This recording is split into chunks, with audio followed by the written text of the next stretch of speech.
Well, believe it or not, it is another NTT IndyCar race weekend coming up, and you know what that means, of course. When they race, we race first, and it's time for some top split action. Special Wednesday top split here for the 2024 IndyCar iRacing Series. Hello again, everybody. I'm Gary Gotzo. Welcome to our special Wednesday coverage of Round 12 of the 2024 Championship, sponsored by 4D Racewear. As we come to today from Montreal. As always, joining me in the booth, he's back from being on assignment, is El Patron Antonio Estrada. Welcome back, Antonio. And also joining me from, he's sitting high in the standings in the IndyCar Oval Series, but he didn't have the greatest of all finishes last night. But he's going to be here to help us, and he's already scouting what the pit strategies are going to be. It's Kyle Clinsworth, Clindy. Gentlemen, Antonio, starting with you. Welcome back, sir. Good to have you here, the star of the show. Talk about what can we expect here today at Montreal. Thank you. Yeah, it's good to be back. And bienvenue au Circuit Gilles Villeneuve here in Montreal. We're going to be doing a little bit of French here and there just because, you know, we're in that section of the world. When in Rome, so, yes. Yeah, I mean, Canada. That in Montreal, yeah. It's French, yeah. So, again, great to be back. Welcome, everybody, to P1 Broadcasting of the NTT IndyCar Series on iRacing. What are we going to do? We're going to see, you know, it's a beautiful circuit. I really, really enjoy driving around here, but it's also a very tough one. There are many places that, you know, it's relentless. If you miss a corner, especially, you know, that particularly iconic Wall of Champions there for the last corner, you know, you're going to be met with the wall. So you have to be very, very careful around this place in order to make it in one, make it out of it in one piece. So, yeah, it's going to be very interesting. And then we're going to see how the strategies develop throughout the race. I mean, the two top strategies probably going to be the key. But I can imagine that some will try and go for three-stopping and, you know, just going flat out and going super quickly. So we'll see how that develops. We're almost getting ready to go. Yeah, it's actually get the starting lineup in here. We'll put Clindy on hold real quick, and we will get the starting lineup. Go right ahead, Antonio. All righty. So starting from the pole, no surprise, it's Phil Kraus. He did a 120.2, very, very quick around this place. Joining him in the front row is going to be Alex Van der Zandt, who with a 120.5, so not that far behind. Then starting third, we can find John Bettifer. He did a 120.9, so again, in kind of the same ballpark there. It's going to be close between these three. Then starting fourth, we have Will Weiser with a 121.2. In row 3, we can find Andrew Marquez. He's joined by Alain Bertot. And then we can find in row 4, starting 7th, is Ethan Egan. I don't think we have heard of him, so welcome to the top split. And he's going to be joined by Lucas Lodato, starting 8th. Then starting 9th, we can find Joseph Manning. Again, a name that we haven't really seen here, but welcome to the top split as well. And he's going to be joined by Jason Green, starting 10th. Row 6, that's going to be Ryan Hardinge, starting 11th, and he's going to be joined by Frankie Franchicha from Spain. It's going to be starting 12th. Then, starting 13th, it's going to be Kelly Dahl, and they're going to be joined by Palle Bay, starting 14th. Palle is from Norway. Starting 15th, we can find Christopher Block, again, a newcomer to the top split, welcome. And he's going to be joined by Uncle Robin Glinick, starting 16th. Starting 17th, we can find Shady Ahmad, and he's going to be joined by David Henger, starting 18th. And starting shotgun of the field, didn't set a time, a teammate of ours, it's Jacob Collins, so good luck to him as well. And we're rolling. Clindy, we got the whole casino straight here before we go green. Your opening thoughts? Phil Kraus is going to lead every lap of this race and walk away from the field. I'm going to see how far up the field Jacob Collins can get. That's my racer to watch today. I don't think you went too much out. Way to stick your neck out on a limb there for Kraus. I know exactly how good he is. I've seen an IIS race or two before. Going green.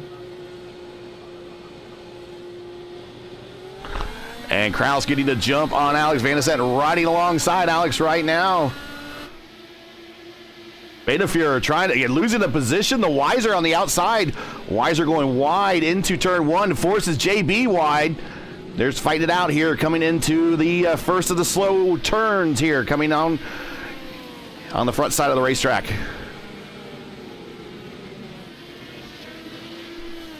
And we'll get you a track map up here as well. Very, very clean start for everybody. Great job. I was looking all around, no incidents so far. That's really cool. Not even a lockup, no fender banging. Hey, Alex Van de Sande actually went by Phil Kraus there. I was just looking at the back of the field, seeing what was going to happen, but yeah, Kraus is down to third. Will Weiser got the drop on him as well.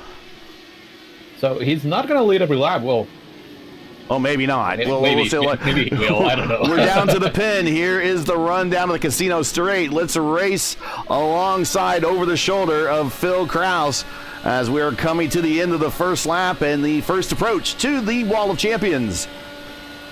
Come on, Phil. Prove you right. Send it, brother. Oh, dang. Van de Sande leads. Hold him off, Alex. Well, we talked about it at the beginning of the show here, and we said who was in this, and we all looked Kraus. I said, well, Alex is there, JV's in there, and I also said Will Weiser's picked it up here over the last couple of weeks. I think he won some of the races at Mid-Ohio. So the top 4 are right where we expected them to be, and here comes Phil. Yeah, he had a great exit. Last lap. Yeah, so he was much more ginger there. Now they're coming to 8, I think it is. Yeah, now they're side by side here. He's going to be able to complete the pass here. Braking super late. Motifer hit the curbs there. Checked up Berteau. Berteau is right there with him. Berteau's going to take a look on the outside coming into the pin. Is he going to... I wonder if John's trying to hit a number. This normally we don't see John move backwards, we see John move forwards. Here's Lodato. Now he's a teammate of Weiser, so he'll want to get up there and join Will. I mean, Lodato is close enough to send it here. Typically not a great idea to go side by side to the World Champions. Yeah, he thinks better of it. Not even good in stock cars. I've seen it end in tears for many drivers here. This is the great thing about this track is just about Phil Kraus going purple, by the way, but just about anything that races here seems to be a pretty entertaining race. That's what you get when it's basically a street circuit thrown on an island. Right. I know. What happened to Detroit? Let's bring it back. Oh, I can think of them as sister tracks. That's what I think of them as well. Yeah, bring back Belle Isle, man. No, Belle Isle. So the Champ Car World Series raced here in Montreal from 2002 to 2006. The track record's held by Cristiano D'Amata. We don't say that name very often here on the broadcast. With a 119.9 measured when the track, a cart measured the track at 2.709. In the sim, it's 2.701, so potato. But D'Amata does have the track record here in kart. Of course, the Formula One track record. Yeah, sorry, there was a dogfight between Ryan Hardy, Kelly Dahl, and Franco Francica. We are on him right here. Francica ended up locking up because otherwise he was going to run into the back of Kelly Dahl as they are going side by side to the World Champions. I think Kelly is going to let Hardinge by, yep. Kraus goes purple again. Marquez taking a look on the inside of Joseph Omaha Manning.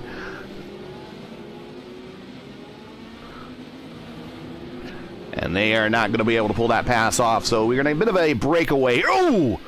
Kraus into the wall off corner 3. Don't know how hard he hit it, but he definitely did hit it. You can see on his right front end plane there, looks scuffed up on his front wing. I think he got away with it. He must have hit it in just the right spot. I mean, there are ways that you can hit the wall and not damage your car. And I think he just found it. because he doesn't seem to be slowing down. The gap is up actually from 2 seconds when he hit the wall to 2.3 right now. And the Franchicho career. was not as lucky. Go ahead. Yeah, Franchicho was not as lucky. They did get damaged. They came in and pit and replaced their front wing after that lockup to avoid traffic. Put on reds and is on an alternate strategy now. Frankie is back underway. Haven't seen Frankie since a couple rounds there of the Formula Indy Series. Let's bring up the ticker here. And the career wins leaders here for IndyCar. Those that get credit for a win here. Franchitti has one. Michel Jourdain Jr. There's another name we don't talk about very much. He has one win here. Bruno Junqueira. We don't talk about him very much. One win here. Oriol Servia. We never talk about Oriol Servia. He has one here. And Sebastian Bourdais. We talk about him quite a bit, actually. And he has one winner. Never a repeat winner here in the kart series. Each winner did start in the top 5, so that kind of gives you an idea of where to look for today's winner, possibly somewhere in that top 5. Jourdain, a very underrated driver. He was really, really good. Yeah, I mean he was driving for prospect. Yeah, but he was driving for Coin for a very, very long time, and when Coin was mainly back markers. But he had a great couple of seasons once he moved to Rahal.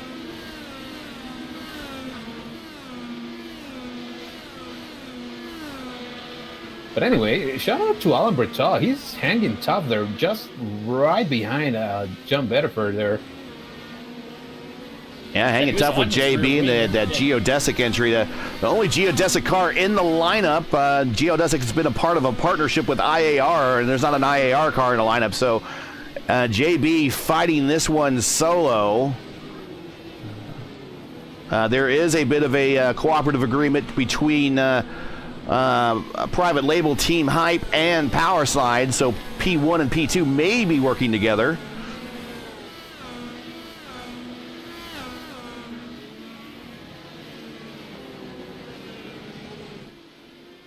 Meanwhile, up front, Kraus breaking away to 3.4 second lead.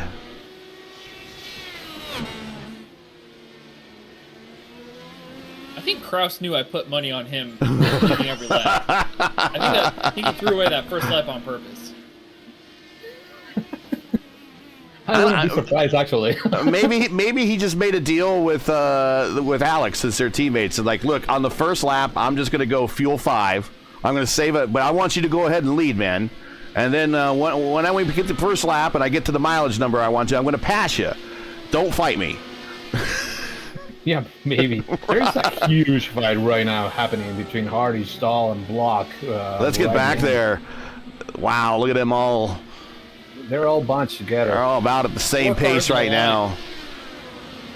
Ryan Hardy's making his first appearance on the top split. Kelly Dahl, we haven't seen Kelly in a while. Christopher Block, have not seen him in on the top split. Welcome. Polly Bay, been a regular participant here on the top split. Shady Ahmed, I've not seen them on the top split. Welcome, welcome, welcome. All these new drivers. Typically, it's kind of the Wednesday crew. Making a special Wednesday. The next race, as a matter of fact, that we have will be August 14th.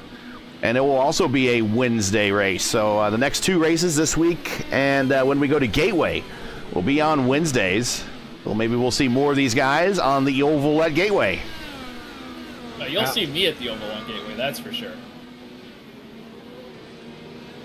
And also something interesting, Kelly Dahl from this group is the only one on the primaries. Jason Green ahead of is also on the primaries. Yeah. Pretty much everybody is on the alternates, which are going to be faster for a while, but then they're probably going to even out and maybe give a little bit of an edge to these primary tires. So we'll see what happens in a couple of laps.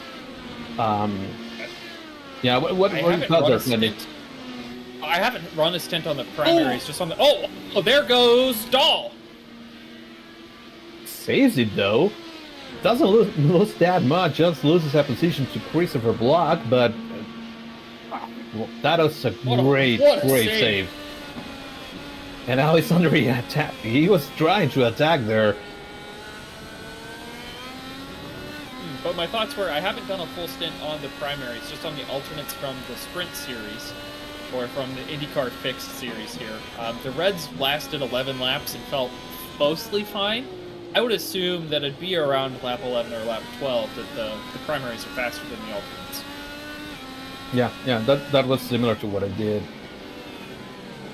So we'll see. Dahl now mounting a charge, trying to get that position back.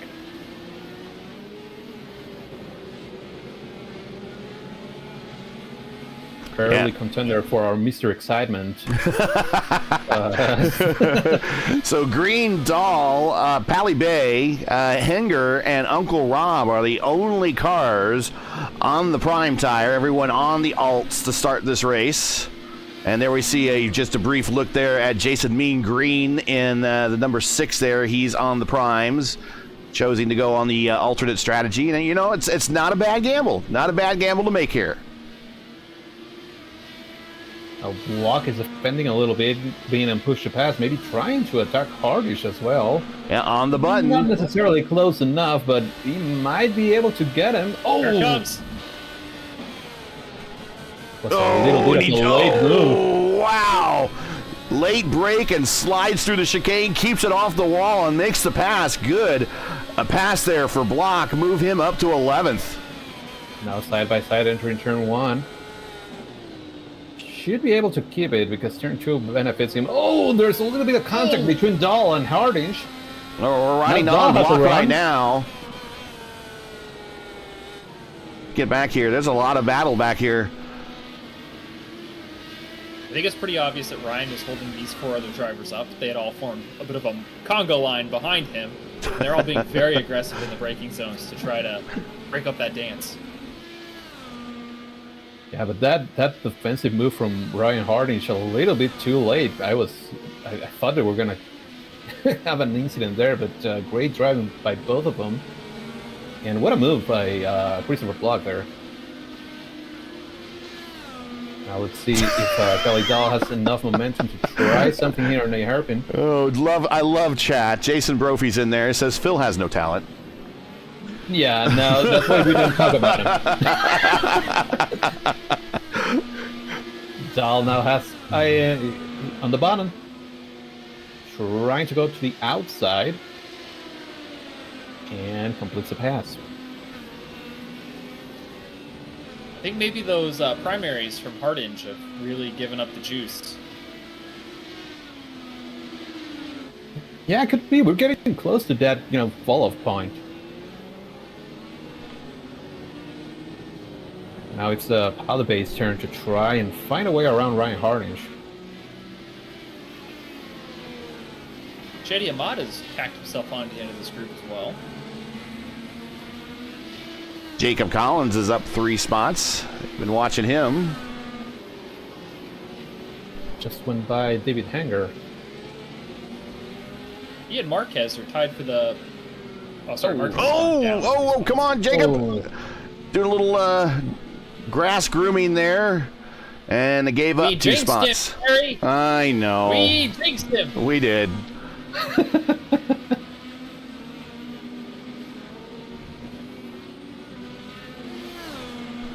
Well, real quick, let's give an idea of the points situation, and we'll do that right here. Boom. And Kevin Burrell is your points leader coming into this weekend. Phil Kraus is second. That will probably, well, that might not change after today. There's a pretty big lead Burrell has along the lines of more than 300 points over Kraus. Van de Sant is third, Weiser fourth, JB fifth, Matsuda not in today's race sixth, Rosenberg not in today's race seventh, Hilgard not in today's race eighth, Pascal Stix not in today's race at ninth, and Marquez, who is in today's lineup, he is currently 8th. He is 10th in the lineup there. You see Craig, Sandberg, Brito, Crisala, Dodato, and Couch, the remainder of your top 16 in the IIS points. And John Bedford is getting feisty. He's trying to make his way by Will Weiser. Great fight right now going on for 3rd place. To the inside. Backs the corner up. Yeah, we all now went they're a gonna little decide, wide yeah, a there. little defensive, maybe coming in a little deeper than he needed to be. This on the might bottom. give JB a run. He's on the button. That's what the green lights on his wheel means. We're riding alongside him on board. And he clears before coming into the chicane and the Wall of Champions. Toe's eating this up. He's now on the rear wing of Weiser as well, so maybe he can capitalize on that pass and put himself in position here as we come into one. Hard on the brakes. Berto on the pole at Iowa on Saturday, only 4 days ago. Led a good chunk of that first stint until the green flag pit stops occurred.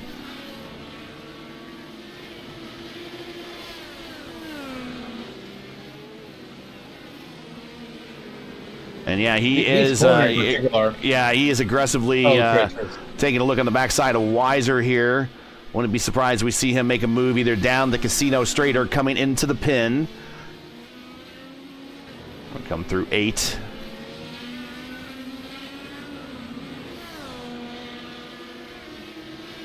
Jim Bedford ahead of him using all the track, every single inch of the track. If you ever watched the tutorial that Adam Blocker has on YouTube, and it's exactly what he says: use every inch of the track. Yeah, I mean, that's what you should do. I'm scared of wolves. I'm deathly afraid of the grass, because you put a wheel in the grass and then you end up in the wall. Grass. There you go. Yeah, that one as well. Grass lacks grip. Looks like Lodato and Manning are going side by side right behind him. Lodato making the move on Joseph Manning, move him up to 6. Oh, a little bit of a contact there. Careful rejoin, careful rejoin, careful rejoin. Ethan Egan gets the pass. Manning, unfortunately, not sure if fumbled the turn and is back down to 9th. Yeah, not sure what happened there. Not sure if the braking marker for Joseph Manning was a little bit weird at that point, or if Lodato was braking a little earlier than he was used to. But he unfortunately ran into the back of him. Something happened with. They have any damage. We got Will Weiser around Badenfear, JB. JB now under attack by Patrol. Patrol gets him in the pin. Now clear him. JB back to 5th. Not sure exactly what happened, but I saw the pass happen on timing and scoring. Got the camera back there as quickly as we can. So Weiser up to 3rd. Bruteau now 4th. JB back to 5th.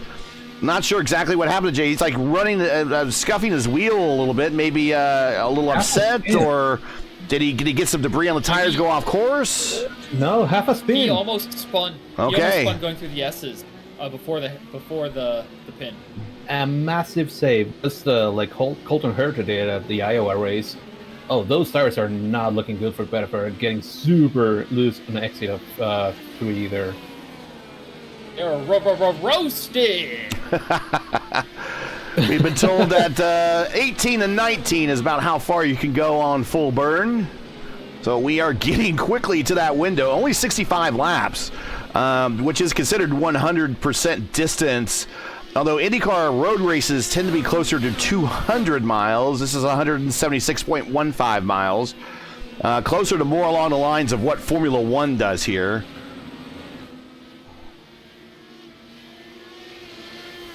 Pit road speed limit is 50 miles per hour, and of course they will have to change tire compounds to complete regulations to the finish. I was actually going ahead and pitting already, so I assume he's going to go to the primes here. Trying to get a good camera on him. There we go. Here we go. See him coming down pit lane. He's going to hand the lead over to his, I think it's teammate, Alex Van de Sant. Here he comes, right down into your living room right there. Stopping. Up on the jacks, new set of tires. He's going to the primes. Going to top the tank off to get him through this next stint, and down the way, 9.2 in the box. Yeah, and I can imagine that he's going to go, all out from here on out and just use the primaries because now that we saw Vetiver fighting that car, we can see that the fall off is quite significant. Clendy.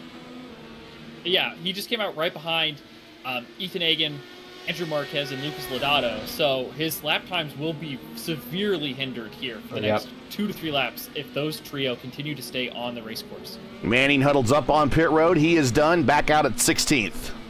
And in the meantime, Bertaud made it by Will Weiser, and there's a fight there between Vetiver, Weiser, and Bertaud. They're going side by side to the pin. Look at those rotors light up. Oh, he's going to lose 2 positions here almost. Oh, JB getting squirrely. Again, those tires are gone. Now both on the bottom. That's still going to give an advantage to Bertaud because he's in the draft. Should be able to pull out of here. I'm not sure if he's going to have enough to make it. He is. He's there. Oh, but that's why Weiser goes straight. For a second, I thought that Weiser had missed his braking marker, and I was like, oh no! And Lodato also on pit road. That is a team strategy, it looks like. Also on pit road is Andrew Marquez. So Alex is out there still leading. I would have thought Alex would have pitted soon after Phil. We'll see if he comes in this time. Buteau is now second. Phil has cycled his way up to 4th.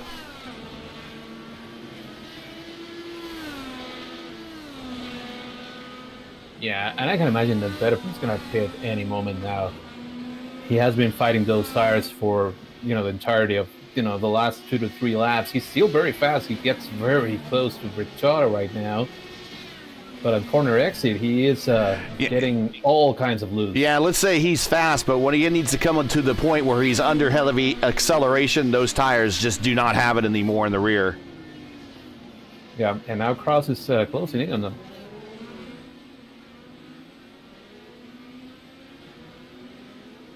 Joseph Manning's gotten himself in an incident. Oh, a 3-car pileup. Collins gets around. Hanger is involved. His back wing is done. Shady Ahmed coming through. Hardage is coming through. Frankie Franchica is coming through. So at least 2, Hanger and Manning. And Uncle Rob. So it's a 3-car and Uncle pileup. Rob is involved in that one.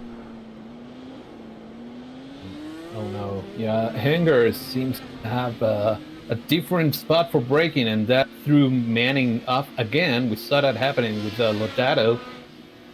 And yeah, oh man, poor Uncle Rob. He was just an innocent bystander there. Yeah, and that could be terminal for the number 13 entry there for Hanger. They could fix that back wing. Let's see how much damage is done to the rest of the car. Definitely going to need a new nose as well. Coming to pit road. So, JB is still out. He hasn't pit. And now he has Phil Kraus right behind him. So, yeah, that strategy is not working out great for him. He's losing a ton of track position right now. 124.2 the last lap for John Bedford. 122 flat for Phil Kraus. Yeah, that's it's night and day. Seconds. Yep. And he's pitting this time by, so move Kraus to the top again. He hasn't led every lap, Kyle. No Grand Slam here. Can't be right about everything. There we see Anger getting his car worked on pit road. Manning currently on pit road as well. And here comes JB down to his spot. Gets to his marks up on the jacks. New set of tires topping off the tank. And he'll be down and away here momentarily. We'll see where he rejoins. Currently he's back in 9th now. Here is a battle between Lodato and Marquez. Right in front of JB. Pally Bays worked their way up to 10th. So now we got a mix of a lot of stuff going on at the front. Ethan Hagen, who I don't think has Ethan stopped? I don't think he has. No, he has not stopped. Ethan Hagen. Yeah, he is currently out there running long. Jason Green running long. Block running long. And Kelly Dahl running long. Pally Bay is same.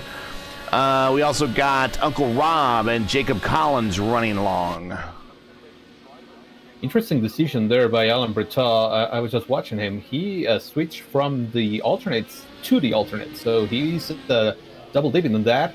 He feels very comfortable with them. So let's see how long he makes them last. We saw that with John Bedford, those tires didn't really last that much. JB currently on the primaries, and I assume that he's going to stay on those for the remainder of the race. But let's see what happens with Alan. Here comes Pally Bay coming to pit road. Yeah, Green Block and Bay hitting right now. Ethan Egan is the only one that's staying on there and, you know, making good progress with those alternates. He is making them last.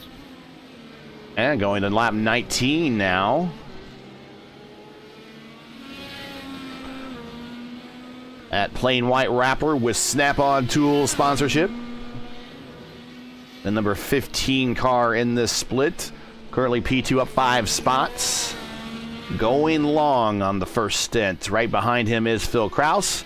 About 7 seconds behind him. Just kind of waiting for him to make his first stop here. That will turn the lead over. Actually, Kraus is the leader, excuse me. Ethan is second. He is currently about 7 seconds in front of Alex Vanessant. There you see Alex Vanessant going through the pin. Alex will pick up second as soon as Ethan pits. Does he make that straight shot in the pit road here at the end of the straight? Yes, he does. So if Ethan can squeeze 2 extra laps out of the primaries, he could be on track to do a 2-stop, where I think everyone else is going to do 3. Kelly Dahl also paid in.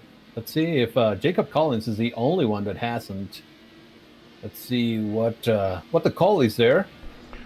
What's going through Jacob's head there, teammates? Going on a 2-stopper, you think? I think Jacob's primary strategy in any race he enters is, I would like to survive. So I think he's just keeping his nose clean and staying out of trouble. And making those alternates last. Going now to lap 20.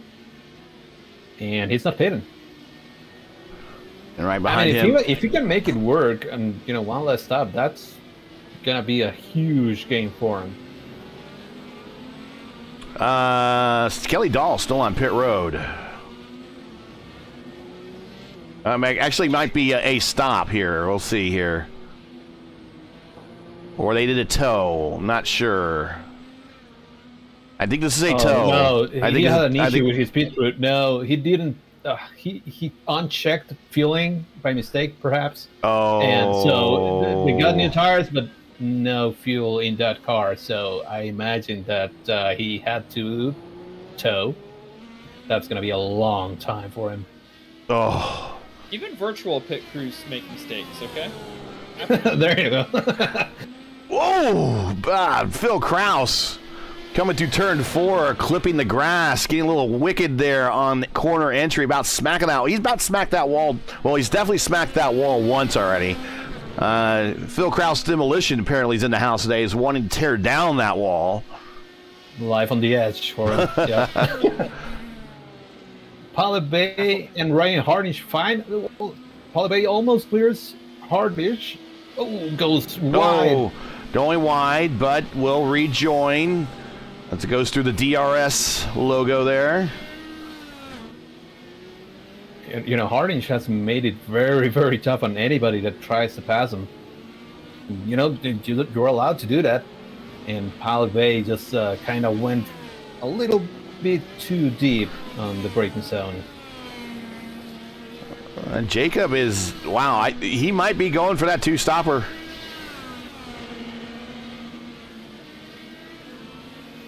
He might be in map 5. He might be trying to 1-stop, Gary. He's trying to get that 5 MPG you need. I don't think it's possible. No, I don't think. I was just trying to make some quick math. There is no way that you can make it.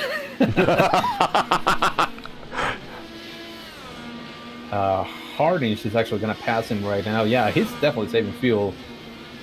But I imagine that he needs to pit like super soon. Oh, goes wide. Goes wide. He was trying to give a little extra room there to Hardage. Does he make the run down? Those alternate tires just have got to be spent. Yeah, gone. Yeah, last time by he did at Here he comes. 27. Here he comes. I think he was very close on fuel there. He wasn't even giving it full beans coming to pit road.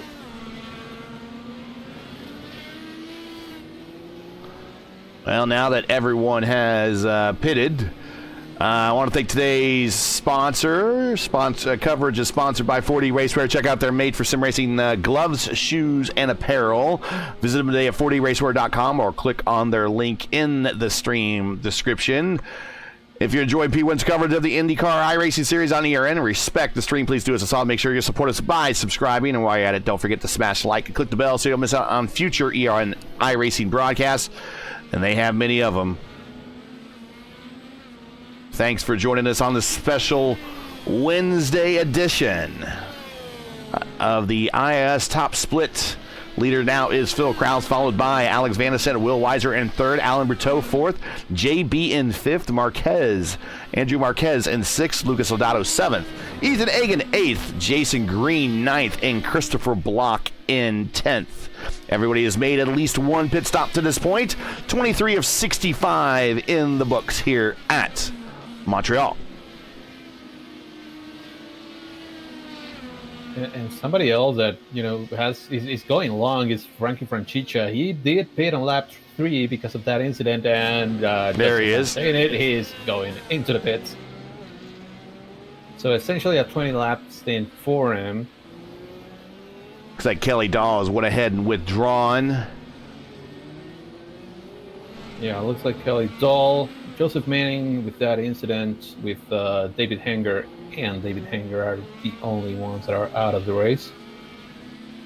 Although I still see Hanger's car there. He's probably getting it repaired and might be back. Still show Manning is actually live. Manning's on the racetrack. Yeah, he's still playing.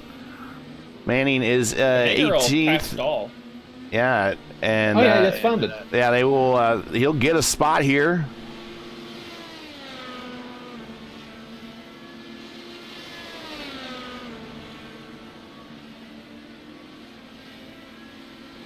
And never give up. That's right. Never get up, never surrender. Exactly. All it takes is a couple cars in front of you to run off the track, pick up easy positions. And right there, next time by, I believe he'll get the spot on Dahl. Jacob Collins, Frankie Franchico, one lap down. Where are we at? What are you looking at? John Bedford got super squirrely and hit the wall and exit of 4. But I think he got away with it. Oh yeah, that was a pretty good. Getting away with it. They can't keep getting away with it. And JB is trying everything to catch up to Alan Berteau. He's charging every corner, using every inch of racetrack. Or to turn that wall. I mean, either one of those two. So we have Kraus Demolition and Betafir Demolition out there trying to make bids on of pushing the turn 4 wall out a little bit more. Yeah, make the track wider. Yeah. You know, if they did, you know what would happen? They'd smack the wall still. Of course. But well, you gave me another 2 inches to the wall. Oh, almost gets the wall of champions as he pops the corners there.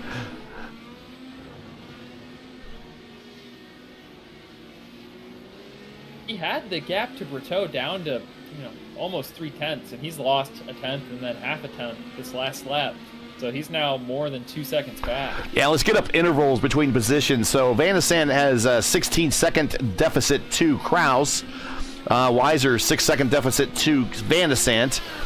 Berteau 3 seconds back to Weiser, or up to Weiser, and then this battle right here is really one of the closest on the racetrack. This, and let's take a look at Lucas Lodato. That battle between him and Marquez is right at about a second. Everybody else is kind of well spread out. Pally Bay is in a battle here also with Ryan Hartage for position. He was able to catch back up after he missed the entry of the World Champions, and it took him a couple of laps, but he's right there again. Let's see what he makes. What's his plan to to finally make that pass happen on Harding, who has been really, really good at defending his positions.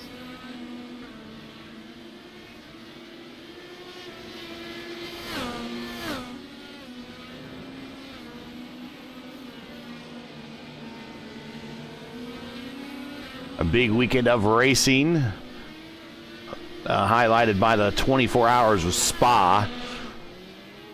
Another reason why we moved to this Wednesday spot here.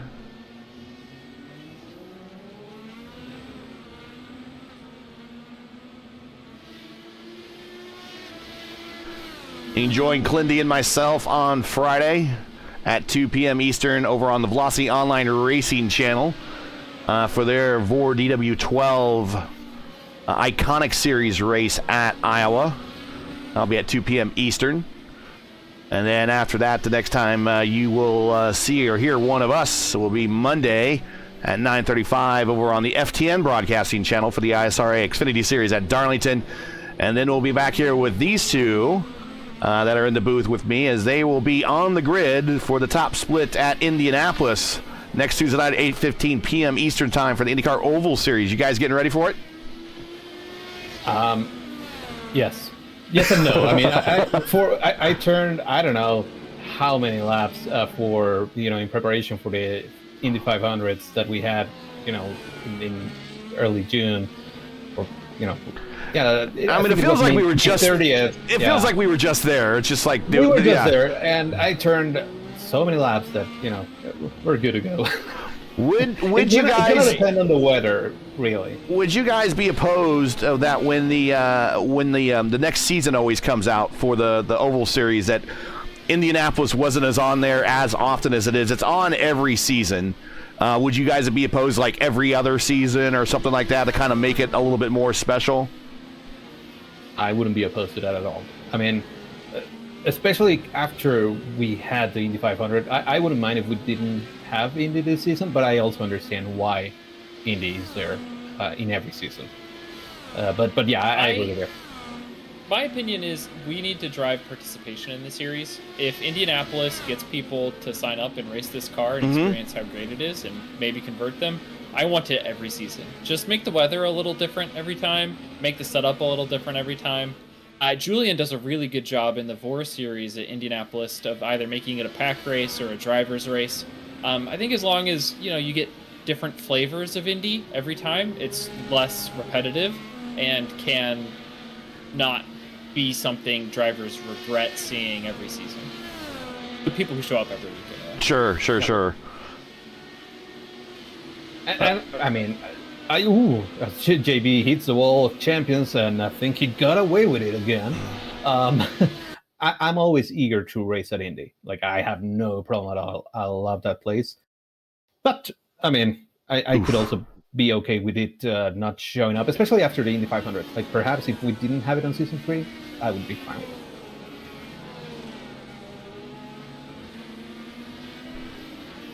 And Season 4 of 2024, not too far away from the start, and I believe we will have 13 weeks, as I've been told, will be counted towards the Season 4 championship.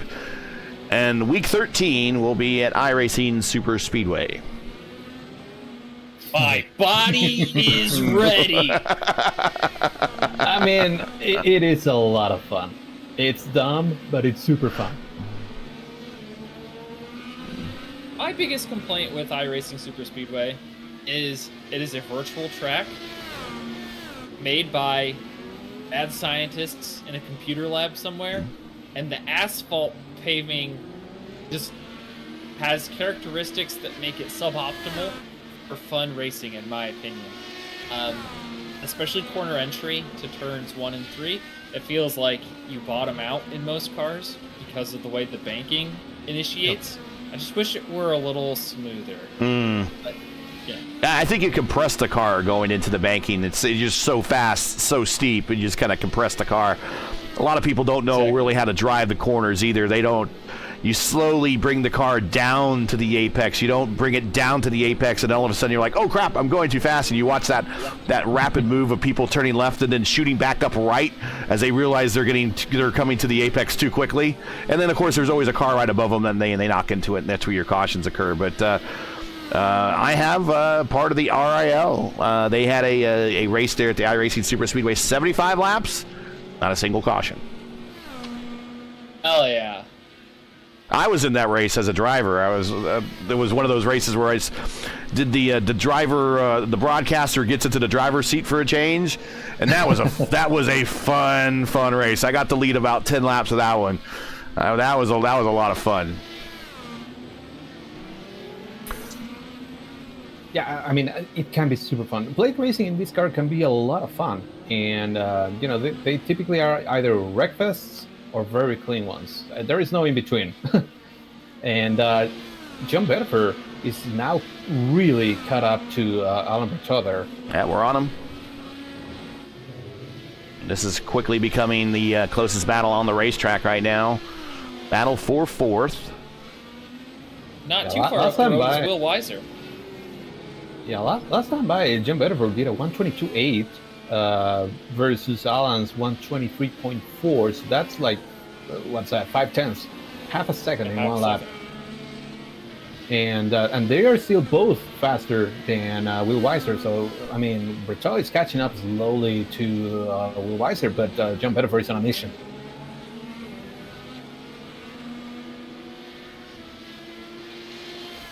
And we could be seeing second stops here. Yeah, we are right in that window. Just give everybody a reminder. We'll get on Phil here real quick. Phil has put Uncle Rob a lap down. Go ahead. Where are we at? No, same thing. JB against the wall. Trying to move that wall out slowly but surely. All right, we'll just keep the camera here, and I'll just keep it on. I'll just report. Kraus is 16 laps into his stint. Alex Van de Sant, 13 laps into his stint. Will Weiser, 14 laps into his stint. Bertot, 13 laps. JB, 12 laps. Marquez, 14. Lodato, 14.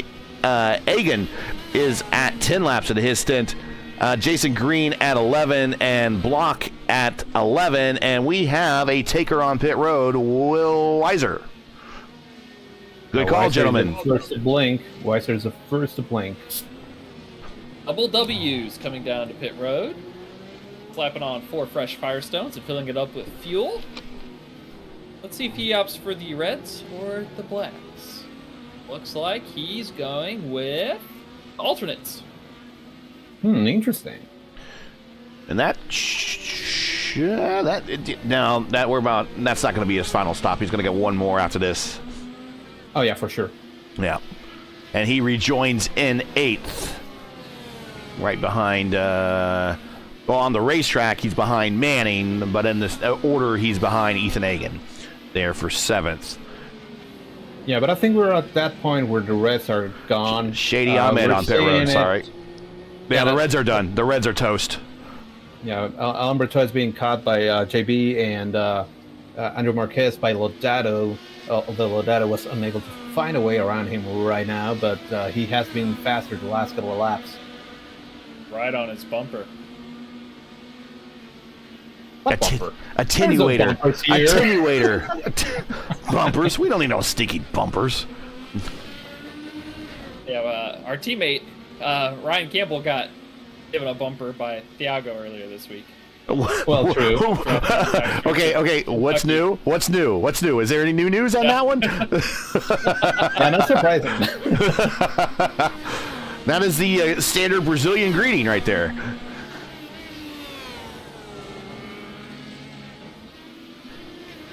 Push pass situation. Kraus with 8. Alex has all 10. Bertot with 6. JB with 9. Lucas Lodato with 7. Ethan Egan with 10. Will Weiser, there's a reason why he's been doing so well today, because he's been hitting that button. He's been hitting it a lot. He's got 3 presses left for the remainder of this race. Jason Green, currently with a full deployment of 10. Christopher Block with 9. Marquez with 6. Sometimes you wonder, those that have gotten this far into the race without pushing the button, either they're really close on hitting a fuel number, or sometimes you wonder if they forgot to map it, because we were on an oval last. Now, how many times has that guys happened to you guys where you get into the car and you're like hitting the button, you're like, why am I not doing anything? Yeah, and then I'm like, oh, I forgot to map it because we were on an oval last. Here's Beta Fury on the inside, and he's going to get the position. We're going to send Alan Bruteau to pit road. I've got enough buttons that I always have it mapped on my wheel. I have an old wheel, but it's got 6 face buttons, and that's exactly the number I need to do my things. Yeah, Will Weiser mashing the push to pass button like he's Joseph Newgarden. That was a good one. Thank you for Ryan Hardage into, that was Manning. I think that was into the wall there, a little bit on the wall of champions. A suitable name into the wall of champions, Manning. No one's caught any of the football references I mentioned about this driver all night tonight. Call them Omaha. I did call him Omaha. I did say he's done with his huddle on pit road. Oh, there you go. There you go. Whereas Manning played most of his career here in Indianapolis. They were subtle. They were subtle. Very subtle, yeah. This last one was much more, in your face. Yeah. Yeah, it looks like Frankie Franchicha had an issue. Yeah, and he's unfortunately out. Yeah, he maybe he had a disconnect or some sort. He was on the key leader in the pin, so yeah, not sure what happened. Manning will pick up that position in about 4 laps. Kraus done with his stop. He's off of pit road. He pitted the lap 34. He'll have 1 more to go after this. He just falls back to second. His lead was that big. Stop territory. He's right back behind Van de Sant. Yeah, he's directly behind Van de Sant. I mean, he has been the only one to consistently be in the 122 bracket all night long. Everybody else 123s, 124s, Phil Kraus 122s. Of course, a couple of these guys will be getting ready for tomorrow night when the Indy Pro Series finally kicks off. A bit of a pump fake happened last week with everyone wanted to kick off, but let's say the football was deflated. There's another football joke for you because we had iRacing had a denial of service attack, and all the races that were scheduled for Thursday night had to be canceled, including even the NASCAR Road to Pro. So the first IndyCar Road to Pro, or at least the qualifier, the Pro Series, was not able to kick off there. And the opener now for IndyCar for Pro Series will be this week at Long Beach. These two guys will be trying to make that. Well, they will probably make the race. We'll just see how well they do against the other. What do we want to call it? The super teams, the hired guns, the ringers, the ringers, yeah, the mercenaries. The factory back? I don't know. The factory back, yeah. All I know is I'm really rooting for the regulars in the IndyCar community to do well. Same. I hope Phil shows up. I hope RM3 shows up. Brophy. I don't know who's signing up, honestly, but I do hope that we see some of those folks, especially with those like massive team alliances that have been formed. They do well. Oh, Brophy's in chat. Ask him. Brophy, you going to be there tomorrow night, Brophy? Yeah, Brophy, are you going to be there?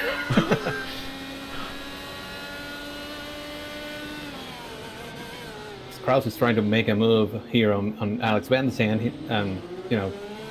Still a pit stop to go for VDS, but Phil Kraus is there. Alex is on push to pass like it's going to matter right here. He's like, I'm not being passed. I'm not being passed. Maybe he's beating also. He wants to lead every lap he can, okay? Yeah, for sure. And that's why. I mean, he's an end lap right there, so that's fair enough. So move Kraus back to the lead. 123. Brophy says, I'm going to be in a wall. Well, but that's part of That's the spirit. You're going to be in the race then, right? That's the spirit. Yeah, otherwise you wouldn't be in the wall. Alex on pit road. I think Beta Fear is on pit road as well. Yeah, Kraus and Beta keep trying to destroy that turn 4 wall. Not succeeding with it, but, they are getting away with it. No problem at all, no damage. As JB is actually pitting right now. So JB is pitting. And now we're looking to see that Ethan Hagen has worked his way up to now the third, working on that two-stopper strategy. I hope he makes it work. I think the only one that is in the ballpark for making that two-step work is Jacob Collins, actually. And speak of the devil, there he is. He's driving the plain white wrapper. I know someone gave him a logo to put on the side of that thing. I'm not going to say any names, but I know someone gave him a logo. Who might that have been? I have no clue whatsoever. But yeah, I think the guys that are being closest to the two-stop strategy are right there in your picture. Collins and Hagen. We'll see when Hagen makes his second stop here. Hagen is only 16 laps into his stint. If he can make this a 22 lapper and then make his last one a 23 lapper, he will make it. And there we go, side by side down the front stretch here. Montreal. All right. Go ahead. No, I think Collins is saving a little bit too much. I mean, he's going to be able to make it in two stops, but I'm not sure if that's going to pay many dividends. Yeah, he's giving up way too much time on the track. Yeah, last time by 126 as opposed to Hagen's 123, so yeah, that's a lot of time. Jason Green on pit road, and he disappears.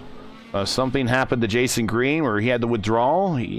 So Manning will, a couple more laps after Franchica, will get up to Jason Green and get another spot. I didn't hear any reference there, man. What happened to the jokes? What happened to jokes? Like references, little hidden Easter eggs that you can pick up along the way. Yeah, exactly. I really don't have anything on Green other than that. I mean, he's got the last name, so he's gonna be in a green car. No, I mean about Manning. That he's Manning. Able to make, yeah, Manning, yeah. Never mind. I know. I have to think about that one. I don't know if I did say something, it was inadvertent, but I mean, I didn't want to be offsides about it. That was a little too blatant. Purple lap by Alex Van de Sam, 121. So Alex on the move with nice purple laps, purple laps as well as the nice red tires getting around Uncle Rob. I think he surprised Uncle Rob a little bit, and Uncle Rob was like, "Whoa, I'm out of the way."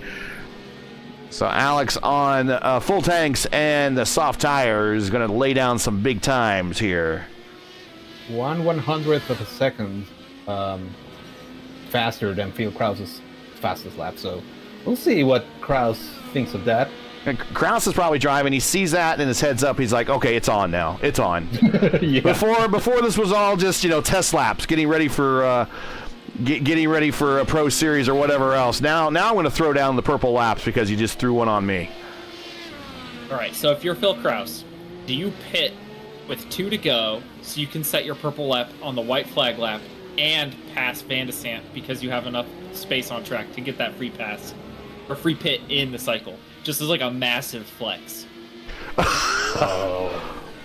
Wow, to your teammate, no less. I would do it. That's stunting, man. Well, that is the next level. Wow, Antonio, now you know your teammate a little bit better. Yeah, that tells me a lot of you.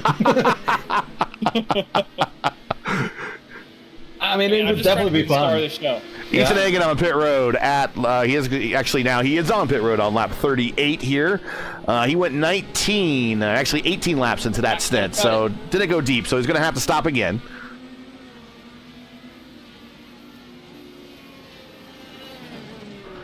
And we'll reset the field here once he rejoins. Ooh, kicks the back end out as he comes off the button. Yeah, the only one that, again, can make it is Collins. Lap 21 was his last pitting lap, so he's on track to make it to 42 and then to the end. But, yeah, I'm not sure. He's probably losing a lot of time. Yeah, Collins is running if I get lapped again, that's one less. That's one less for fuel. It's true. If you're just joining us, you're watching special Wednesday coverage of round 12 of 16 of the IIS Top Split on ERN, coming to you from Montreal, where we've completed 40 of scheduled 65 laps. If you're enjoying today's coverage, would like to monetarily support our commentary team, make sure you donate via our GoFundMe link. It is in the description. Let's do a round the field here with Kraus as our leader, about 21 seconds over Van de Sant. Van de Sant is in second with a 12-second lead over Will Weiser in third. Will Weiser not too far ahead of Brito. That is probably one of the closer battles on the racetrack right now, is Weiser and Brito. About a second and a half separate these two. Also, John JB is in that battle right there. So 3 cars, about a second and a half from each other. JB in 5th. Lucas Lodato is in 6th. There he is. Andrew Marquez, 7th. Ethan Agan, 8th. Go ahead. Paula Bay is trying to make a move again on Ryan Hardish. They're side by side coming to the World Champions. All right, we got it here. Be able to pull it off. He's been behind. Hardish also takes a very shallow entry. That's not going to help him on exit.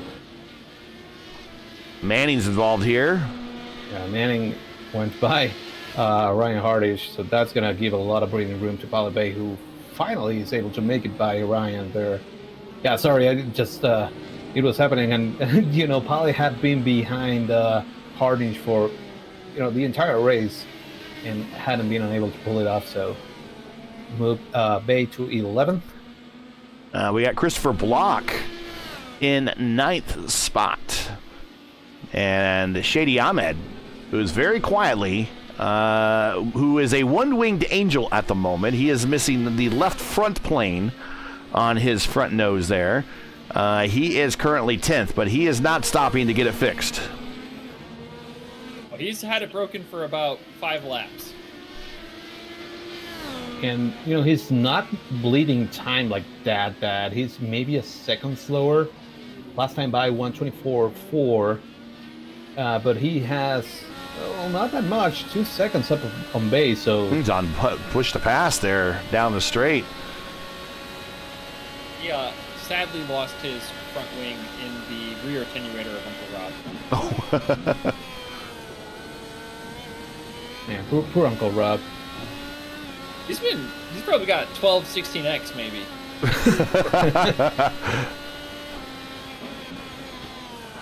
And I don't think he's really done anything wrong. I think he's just trying to stay out of everyone's way right now. But, moving Uncle Rob is up 3 spots to 13th.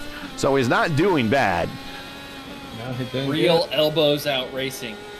Ethan Agan making a move on Andrew Marquez there for P7. Has fresher tires, alternate tires. They're going to be faster for a while. Not on the bottom, though. And he still has a lot of presses left. Yeah, he does have 9, so he's at least pushed it once, but he might be on a number that's so close that he really can't afford to hit the button until maybe that last stint.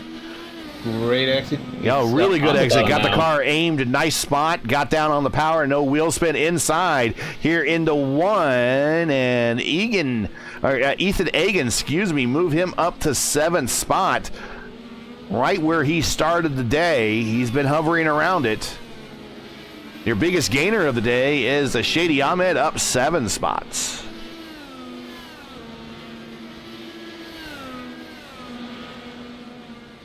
And Alan Bertoy is again reeling Will Weiser in. Yeah, this is turning into a 3-car battle, as you see.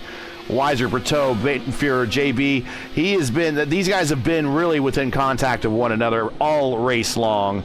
And JB just diving deep in there to the pin, getting really, really close to this group now. Weiser on the button for the last time, trying to hold his lead here on the bottom step of the podium. On the button as well, Brito. Getting full benefit of that draft, of the streamlined draft there with everyone on the button, as JB just kind of holds position and then scoots right up into the vacuum there. JB would love to see Alan Bertrot pull some moves on Will Weiser and have them both be offline, and then maybe get a 2-for-1 as they're battling with one another.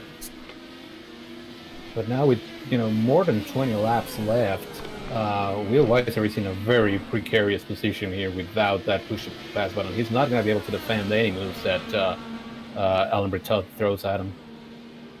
Not on the straightaway, anyway. Well, yeah.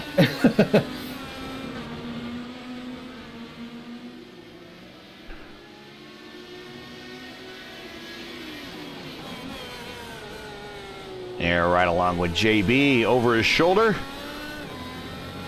A lot of counter steer on the corner exit there, coming down to the pin. 8, 9 now in 10. Ooh, blocks it up a little bit. Oh, yeah, he does. Let's see, does he light it up? He does not. Neither does Boutreau. Will Weiser is Winchester on push to pass. He is out.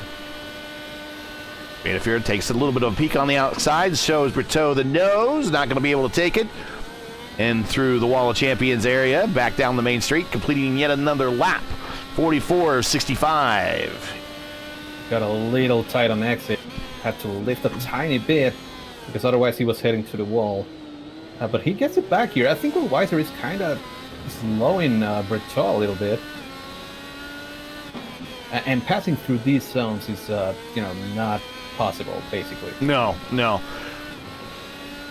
What is the school of thought, setting up a car here? That maybe I know you guys do a lot with the oval series, which is a fixed setup. But what would be your school of thought here on an open setup? Do you make the car slippery to go down these long straights, or do you add some downforce to get through the more curvy portions of the racetrack that make up really the first half down to the hairpin? To me, I would also Bedford is on the button. Yep, he's on the button. There he is right now. Oh, says it there. Oh, Brito goes wide. Brito went wide on his own. There was no contact there. And moved JB up to fourth. Got a little spook there. That's my answer right there. I want the downforce because I don't want that to happen ever. I honestly want the top line speed. But, I'm a terrible road driver, so what do I know? Same. Seconded. But yeah, I mean, that, the casino straight is so important. And you can hold off people basically through the S's. So that's kind of what I would try to trim it out a little bit more. As much as I can handle. I mean, of course, you don't want it wrecking loose all the time. But again, what do I know? Well, I think that's what Phil Krause has. I think that's why he lost the handle on lap 1 on cold tires, is because he didn't have the downforce helping him out, like some of the other drivers may have.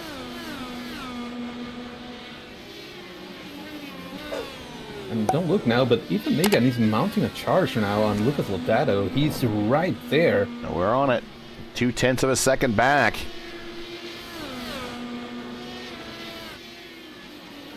Making a move here is very, very tough, but if he gets a good run entering the pin, he should be able to at least get side by side and try to make a pass in the backstretch.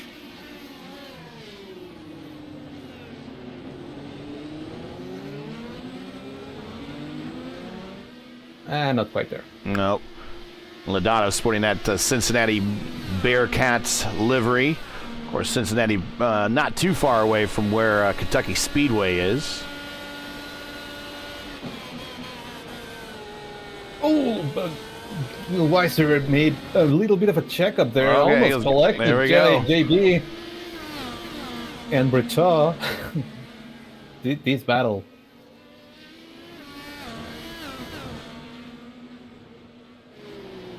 I think that opens JB's book up. I think he can now use up Will Weiser and not feel bad about it. Yeah.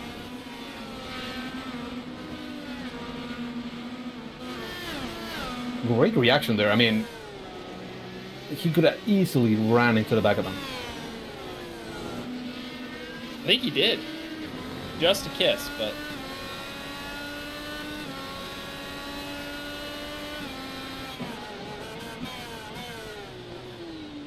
Oh, Brito going super deep in the braking zone. And yeah, almost almost three different lines going through the pin for those cars. All right, John, JB's got to run. Here he comes. And Will Weiser into the pits. Fitton, he made it work. I mean, he was essentially able to stay in front of all these guys. I think he'll go to put on the primaries here for the end of the race, or whichever compound he prefers, really. A final stop for Will Weiser. I mean, last time by, he went to the alternates. So he started the race on the alternates, then went to the primes, and now he's, then in the second pit stop went back to the alternates. And there's primes, going to primes. Yeah, those worked better for him. He was bleeding time at the end of this stint. He's going to come out with a clean racetrack. That's huge, by the way.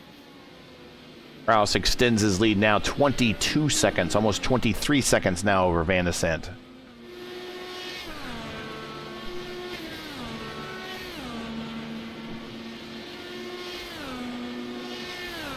And Ethan Hagan is still hounding Lodato, but not able to find a way around him.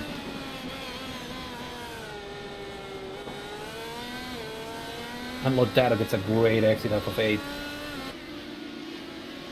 And coming down to the pin is the side of where Robert Kubica had a hell of a shunt.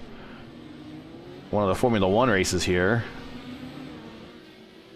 All right, when I was watching that race, I honestly thought he healed himself. I thought he was dead, just the way he hit, and he went limp when they showed him in the cockpit. I thought for sure. And he came back and later won a race in the Formula One circuit. So Robert Kubica and a long line of Polish drivers, including Robert Maleczka. Yeah.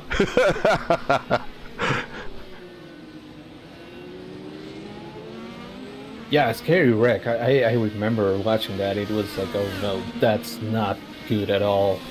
But yeah, happily he came back. Everything is okay. Yeah. Well, JB actually went into the pits for his last pit stop. Now we're on this battle between Hagan, and Lodato. It's close. And just not able to pull out that. I think each one of them has a complementary setup where one is fast on the straights, the other one is faster on the curvy parts here, on the or at least on the first half of the racetrack. Here they come down into the pin. It definitely seems that way because Hagan is not able to compete with him on the long straights. Like there, he's gone. Has a great drive off. Lodato does. As Alain Bertot is now pitting. And one thing that's interesting, Bettefer came out of the pits in front of Will Weiser, so going an extra lap really, really helped.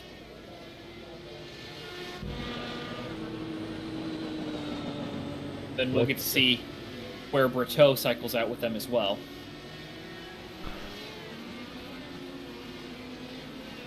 And there they come. They're right there. They're all in the same picture right there.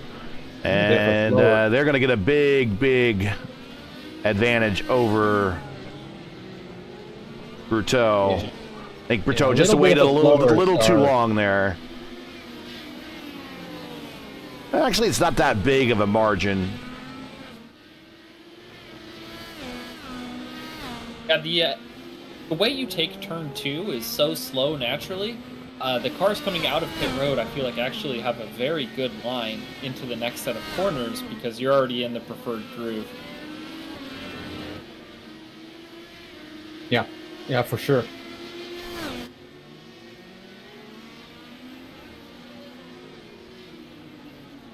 Lodato, Hagan again in the pin. This time, well, Lodato getting a good drive off the pin again, which seems to be the norm. And interesting to me that none of them are pressing the button. I mean, they still have, I'm showing 6 for Lodato and 8 for Hagan, so they have plenty that they can use, and they still need to make their last pit stop. Hagan down the main straight, going in the 1. He looked like he was close enough, not quite. Now in a 2. Yeah, that drive off for Lodato is really what's saving them the position for the moment. Great launch. Oh, a little bit of a tap in the wall for Lodato there. Just a kiss. Of course, after this, again in 2 weeks, I think it's 2 weeks, or the next race after this, let's put it that way, will be August 14th at Gateway. It'll be the same time, same day, 9 p.m. Wednesday. And then the following week will be Watkins Glen Round 14. That'll be a 2 p.m. Saturday. And then August 31st, sorry. I was looking at the 24th and I said 34th.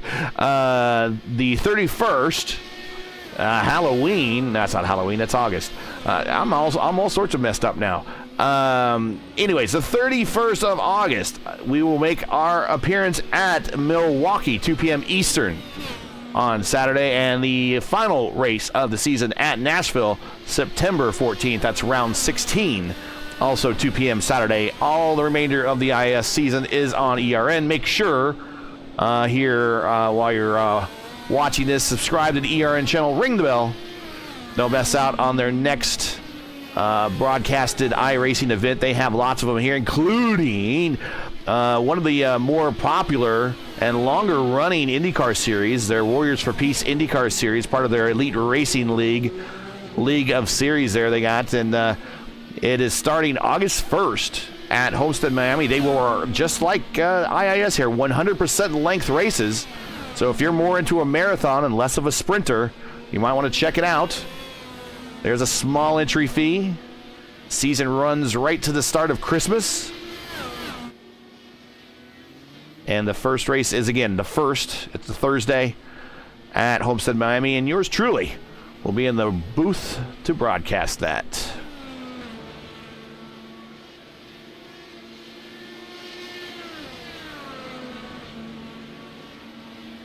It's like Alex Van der Sand is in for his last pit stop. Actually, he's out now. He's on the pit exit.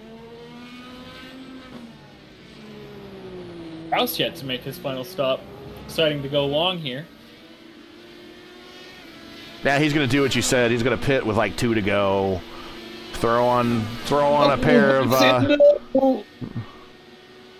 Oh no, Alex Van der Sand just wrecked in turn 4. Okay, well, so much for the Red Bull lap, but let's take a look and see what happened to Alex. Cold tires. Yeah, cold tires.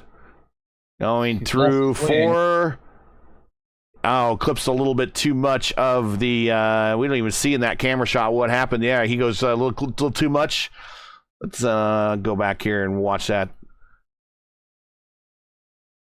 I mean, he's damaged, but I think he's going to be okay. Like, I don't see any bent bits. He's missing a wing, but we saw that that's possible. Oh, I don't know. The right rear impact was a pretty stiff one. Well, he's coming down the backstretch now. Let's see if he decides it's worth pitting to fix it over these last 15 or so laps, or if he's going to puff it out. Pitting. Nope, he's not pitting. Yeah, I think I don't see any damage really on the rear part of the car. Again, I think the only damage that he got is that missing front wing. Let's see his time. That makes this battle between Lodato and Egan even more pressing, because this could be a shot not only for the bottom step of the podium, but could also be for a shot at second place. I don't believe Lodato or Egan are in the conversation to finish second. I believe they both have to pit once more. It'll be down to JB, Will Weiser, and Alan Bertrot to see if they can catch Van der Sand. And they're all right. Not that far back, honestly. Just about 10 seconds. Yeah, and Lodato's pitting this time, but he just came into the comms to mention that. I imagine that Egan will stretch it out a little bit. He pitted, 4 laps after Lodato did last time by. So I'm right now keeping my eye on Van der Sand. I want to see his lap time. Although Bertrot is making moves of all kind on Will Weiser, he actually makes it stick. Oh, Weiser gets it back.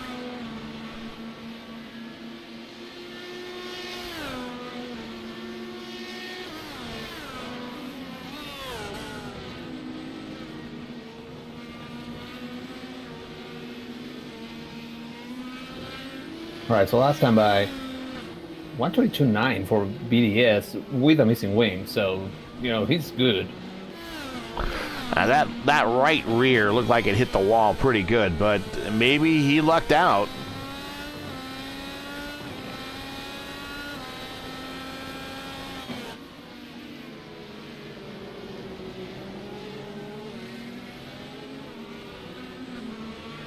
So now let's see what Kraus has. He just did his out lap. I'm sure he's gonna be pushing to get that purple black back for him. Let's ride with him. Let's do it. Let's do it. Yep. Yeah, let's go And purple. Yeah, 120.4. There you go. Let's see if he can do it again. Let's ride with him again. Oh. That's just demoralizing. Like, okay, whatever. Just go a second faster than everybody else. Sure.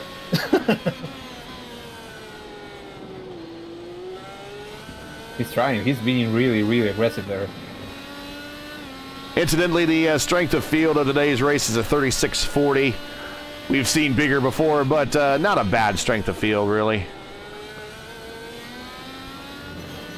Oh, he almost again got into that wall. Getting to that wall. I cannot talk. It is late. It is late. We're now coming up on 10:30 Eastern. Bedtime for you, old man. I know. Look at Phil on the button. He wants this purple lap. A purpler lap. A more purple lap. Match the wrapper on his private label machine. And here he goes Wow, look how close to the wall he comes. Wall of Champions. Here he comes. What's it gonna be? Yeah, 120.9. So nope. So Van Sant He's ran washed. a 123 flat. Let's see what he does this time. I think his times will get worse and worse because the front downforce is gone from his machine. So his front tires are going to wear really, really badly. Especially with how fast he is pushing the car. Yeah, and he's on the alternates that we know that don't last that much, so that's going to be interesting to see. Oof.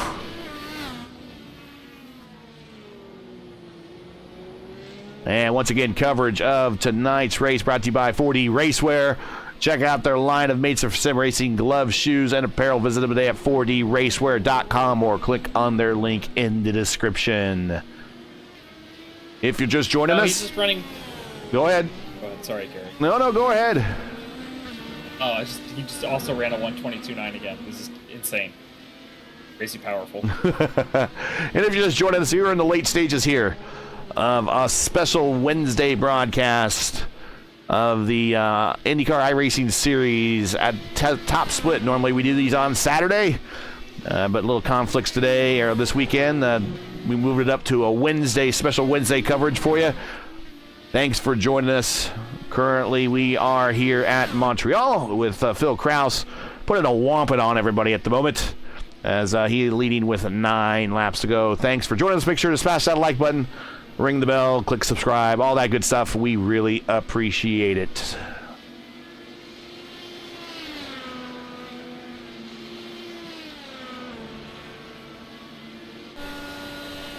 Right now, Marcus and Lodato fighting tooth and nail for 7th.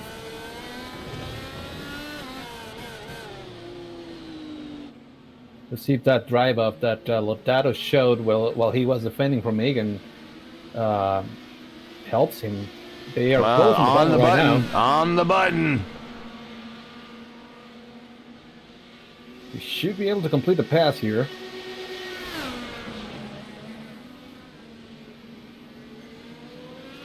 Nice move there. So move Lodato up to 7th. At top 10, Kraus is your leader. Of course, Van Sant with the broken wing is currently second. Egan who will have to pit, we think. He is currently third. JB will probably pick up the bottom step when Egan pits. JB is now fourth. Weiser is in fifth. Brito is in sixth, right where he started this race. Lodato in seventh. We just saw him make the pass for that position. Marquez in eighth. Christopher Block, we have not talked a lot about him, but he's been spinning much of the second half of this race and the bottom half of the top 10. There he is in ninth. 6 spots better. He is the biggest gainer of the day. Pally Bay in 10th, up 4 spots. Brito on the bottom trying to run him down. There we go. Yeah, I think if Brito wants any chance of being on the podium, he's got to get rid of Will right now. Ooh, go super G, makes it stick. Great move. Brito up to 5th. Egan on pit road. There he is. So Beta Fuhrer, JB up to 3rd spot here. That's going to help him in the championship real quick with only a handful of laps, just to remind you of the championship situation. Burrell not in today's race. Kraus is, and Kraus is going to make a bit of a make up some ground on Burrell. Van Asant currently 2nd, 3rd in the championship. He'll make up some ground as well. And JB 5th in the championship will make up some valuable space on Will Weiser, who is currently behind him on the racetrack.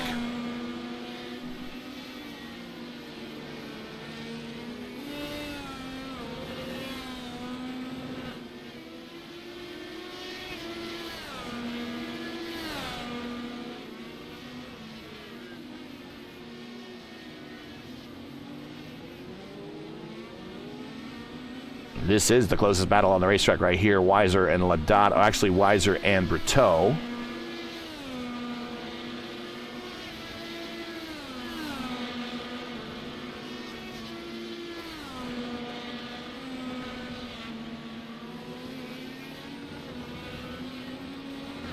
With 7 laps to go. What do you think, guys? Would you like to see the NTT IndyCar Series come back to Montreal?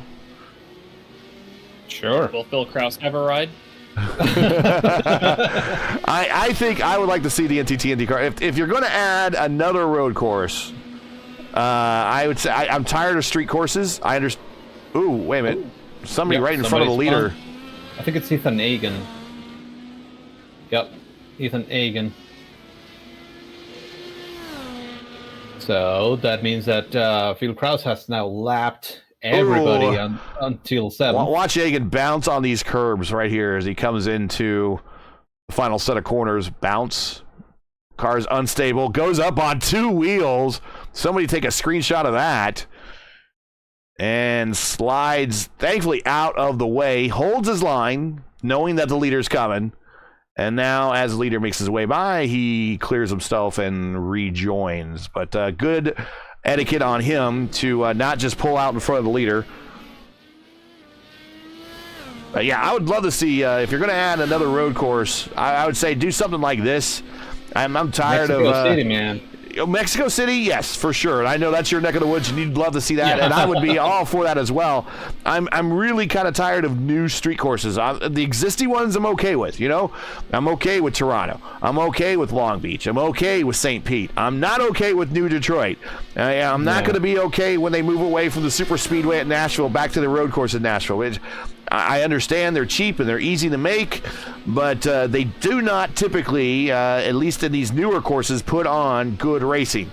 If you're going to add a road course, that of course there seems to be still an adversity to adding ovals to the schedule for IndyCar. If you're going to add another road course, I think Montreal will make a nice one. Yeah. You know what 2 ovals I think NTT IndyCar Series should seriously look at and consider running? Michigan and Homestead. Well, Pocono. Yes, but I mean ones without heritage. Oh. So I think they should look into Nashville Fairgrounds. They worked their magic in Milwaukee. They opened that back up for racing. I think if they could do it at the fairgrounds, I think these cars would put on a great show there. You think? That's tight quarters, man. I think it would be way more fun than people think. Okay. And then I'm not sure if they've ever been there, but I would love to see these cars at IRP. They have been at IRP, but not on the oval. They were on very interesting. They were on in fact, one of the very first road course races in IndyCar history, at least on the USAC side of things, was on the road course there at IRP, and that is where Mario Andretti got his first ever IndyCar win. But the oval would be at least chaotic. Like, I can see where you're going with that. The oval, I remember, I've done a couple races in these cars on the oval, and you are right up. It's kind of like a shorter version of New Hampshire, where you're right up against the wall for these cars. To ride the top. Yeah, you got to ride the top. Otherwise, you're not going to be able to do that. Yeah. You guys are wrong, man. At New Hampshire, if you're a bottom feeder, after about 15 or 20 laps, all the topsiders have burned them off, and you just eat them up. It's great. But New Hampshire has that super slick entry in turn 1. I mean, if you can make it by, yeah, I can see that happening.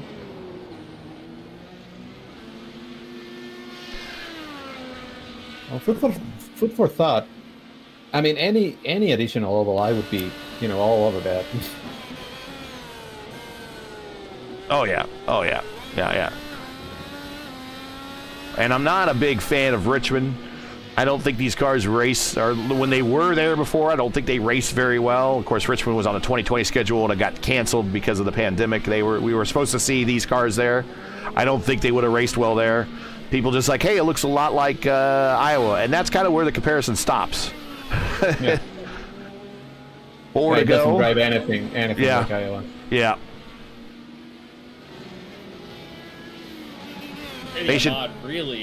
There we go. Field Proud's fading now. I think he's doing exactly what you said you would do, Kyle. Yes.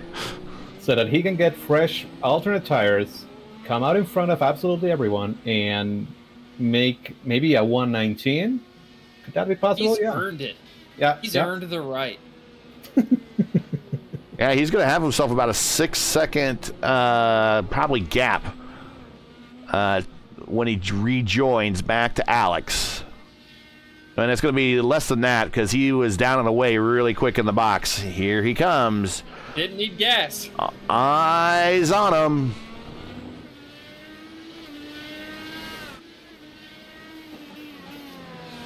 Yeah, and he has clear track as well. Ethan Egan is in front of him, but he's like, Yeah, Van de Sande, in front of him, so my math was fine. bad. Van de Sande only 24 seconds back. Betafure JB, he's not really eating into that deficit that Alex has because he's lost the wing. He's 11 seconds back. So I think right now Weiser is in a close battle with Bruteau. But I think we're going to keep, if everyone's okay with it, we'll keep eyes on Kraus and see what lap time he turns next. He's on his out lap right now. I'm riding with him. Yeah, we'll ride with him as well. He has 3 pushes of the button left. One for each straightaway. Yeah, basically.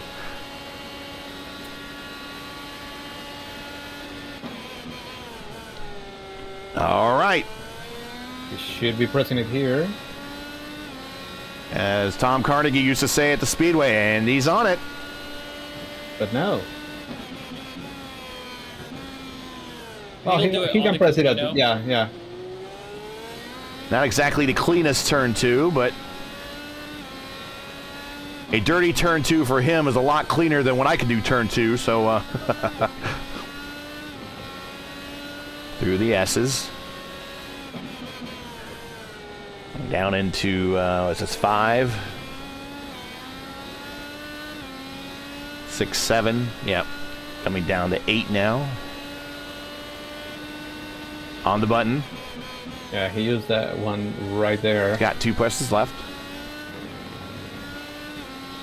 That was super clean. Not going to use it coming to the pin. A little bit of a lockup, but he should be on the button right now. Yep. Yeah, on the button. Again, if you're not familiar, the on the button is when they push the pass. And that's when he gets the green border on his pie readout there on his digital display on his steering wheel. The green light's flashing. Let's see what he does. 120.4 is the fast lap. Ooh. Close to the wall. Here we go. 119.9. There we go.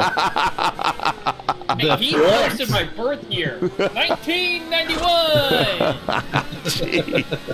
And on the white flag lap with a 119.9, he will finish with the pole, with the win, and with the fastest lap more than likely. Have not led every single lap, but led most of them, so he's not going to get the Grand Slam, but he does get the Triple Crown. And he got a 119. I mean, That's faster than he qualified. He qualified a 120.21. yeah. 4 tenths faster than his Q lap. Dominance. And I'm really rooting for him on the Pro Series. Yeah, I am hoping that he can take it to the mercenaries, the hired guns, whatever you want to call them, from the real esports teams. These guys that there's really show up every week for the IndyCar community, put on a good show. We are rooting for them. Him up. I hope he does. I think he's gonna beat him up to a pole. I don't think it's gonna be close. This guy's on another planet. And on his warm-up race before the Pro Series kicks off finally this week, Phil Krause puts a whomping on everybody here in this sparring match for him, at least here at Montreal. And what a job by Van de Sande by nursing that car with a broken wing and actually getting some really, really fast lap times. Like I thought for sure he was done, but no problem whatsoever. Well, it's just because Krause and Bodefer had really softened that wall up for him. Weiser trying to make something happen, entering the Wall of Champions, trying to pass Brecha, not quite there. Van de Sande finishes second, Bodefer third. Then it's Brecha in fourth, and Will Weiser. Those are your top five. And there's Lucas Lodato watching the remainder of the field. Marquez going to come home seventh as he does a bit of a I survived weave down to the start-finish line. Ethan Agan, good run for him. He finishes eighth. And Christopher Block is already done because he is a lap down. So that is it. Everybody on the lead lap has finished.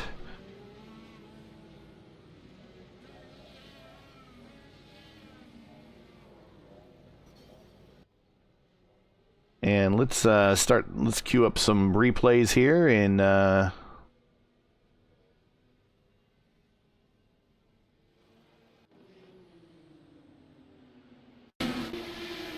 here we go.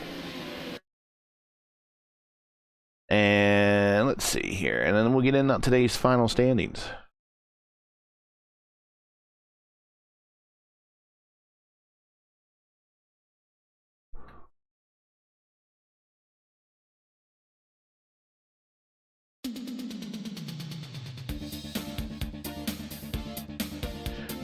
Bill Krause, your winner. Does a four-stopper just to rub it in.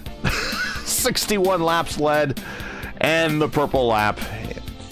Finishing second today, Alex Van de Sande managed to lead the opening lap, I believe. But after that, no more. Only on any laps that he led were just happened to be during pit stop exchanges earlier in the race. Led with 4 laps led there at the end. Come home second with 1 wing. So a bit of an incident there in that last stint, but still manages to stay fast enough to hold off JB by a comfortable margin, about 9 seconds, I think, there at the end for those two, or between those two. Berto, fourth. Good finish for him. Will Weiser, good finish for him in fifth. Lodato in sixth. Marquez in seventh. Agan in eighth.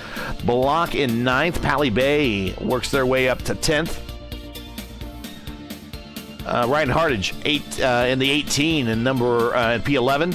Shady Ahmed, 12th. Uncle Rob there in 13th. Jacob Collins, there you go, 14th. Improved 5 spots. Not too bad for your teammate. Enger, 15th. Joseph Manning, 16th. Jason Green, 17th. Frankie Franchica, I think with a DC, I'm not sure. But unfortunately, he is relegated to 18th. And Kelly Dahl, looks like might have had an incident where ran out of fuel and didn't recheck the refuel button, we think, maybe, and had to tow, and then just decided that he had enough. He'll try to make it back up here on either the Friday or one of the 2 races on Saturday. So he is 19th here on the top split race tonight.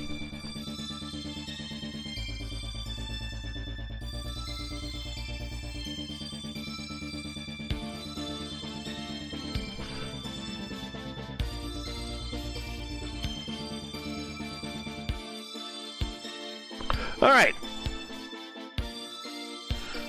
I don't think we're going to have really anybody in the interview room. I don't see anyone right now.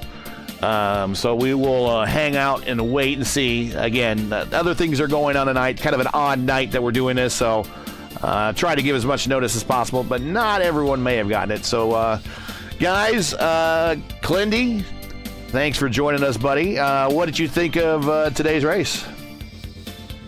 I liked that the drivers put the cars everywhere on the racetrack. We got to see every line possible through every corner.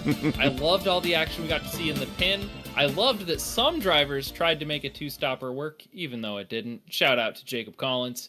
And I love that I was wrong about Phil Kraus leading every lap. So lots to love. Even though there wasn't always side-to-side, door-to-door action, we always had at least a couple interesting races on the track. Overall, a really good, clean showing from these top split IIS drivers. Wouldn't have spent a Wednesday night doing anything else. Thank you so much for having me. LDN, what'd you think? Sorry, Antonio. Oh. Well, I think... LGN. Yeah, I saw it. I was like, oh, where did LGN get here? No, I agree. I think we saw a great race. Like, I mean, typically it gets like super spread out and, there's not a lot happening. But we saw different strategies, different tire compounds being used. The massive flex from Phil Kraus at the very end of the race. But we also had a lot of battles for position in track. And very clean racing overall, very few incidents actually. And still we got a very, very exciting race. So yeah, Montreal, is typically a really good track. So yeah, I had a lot of fun. I think it was one of the better races that we have seen all season. So yeah, that's about it. All right, and don't really see anybody popping into the interview room, which is fine. Again, this is kind of a off kilter race for a lot of people. We're typically doing this on Saturday when people have more time. More people, we're almost at 11 o'clock. Tomorrow is a school day for everybody, so we all have to go to work. So understandably, I don't expect to see any interviews tonight, but if they did, I'm sure that they would be very happy about their race, and they would be probably very hopeful about going into the Pro Series qualifier this week here at Tuesday. It'll be Thursday at Long Beach. So we'll go ahead and wrap up coverage here and get everyone on their way so they can recover the remainder of their Wednesday nights.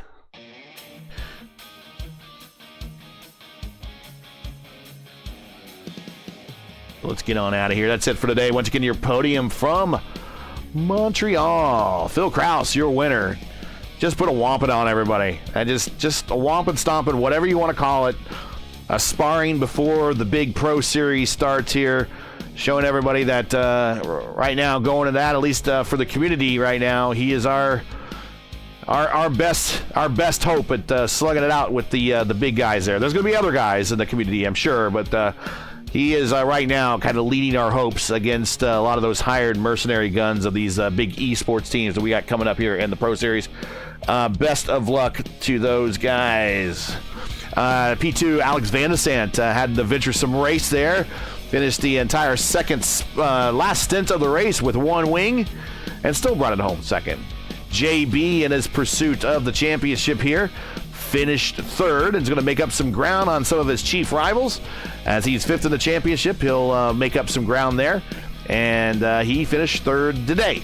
And that again is your podium here from Montreal. Join Antonio and maybe Clindy. We don't know. We'll see. But definitely Antonio and myself again, August 14th for round 13 of the IndyCar iRacing Series as the team and drivers head to Gateway for yet another 9 p.m. Wednesday broadcast. Don't forget that. The next broadcast on the 14th will be 9 p.m. Eastern on a Wednesday. Coverage should begin approximately 9 p.m. Eastern on YouTube. Again, that's 9:00 p.m. Eastern time.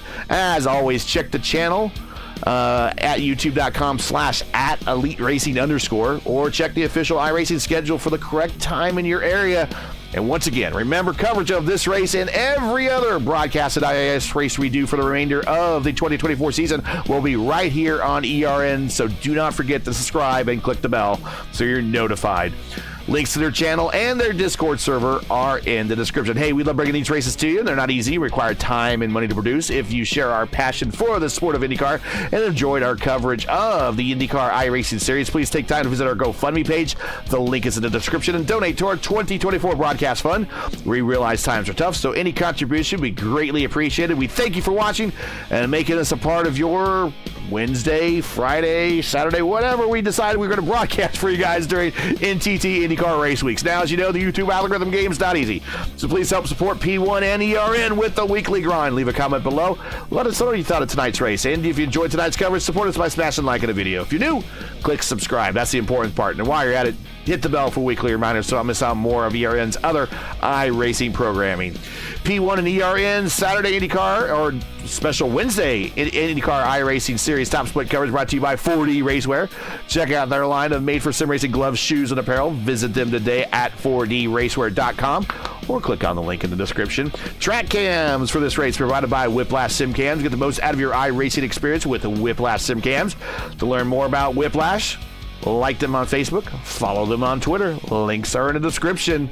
So for El Patron, Antonio Estrada, Clindy, everyone here at ERN and P1, I'm Gary Gotzelsen. All thanks for watching, and to all of our men and women serving in the military and as first responders, Godspeed, God bless, come home safe. Make sure to catch the real stars and cars of the NTT IndyCar Series this Sunday, July 21st at 1 p.m. Eastern for the Ontario Honda Dealers Indy Toronto. So remember, guys, this is a Peacock-only race for those of us in the United States. You're not going to see it on network television, so you got to watch it on Peacock. You can follow all the action on the Peacock app in America, and now if you're outside of America, you want to check the IndyCar Live app. That's the app you want to join outside of America. Or if you have SiriusXM, join Mark Janes and the gang on IndyCar Radio, SiriusXM channel 215, and you can listen to all the action there. So be sure to check your local listings for the correct broadcast times and station in your area. You can catch us again, August 14th at Gateway for the next race of the IndyCar iRacing Series. See you, everybody. Thanks for joining.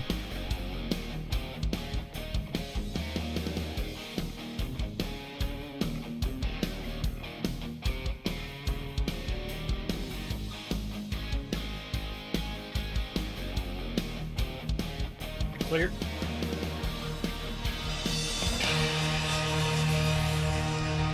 Ooh.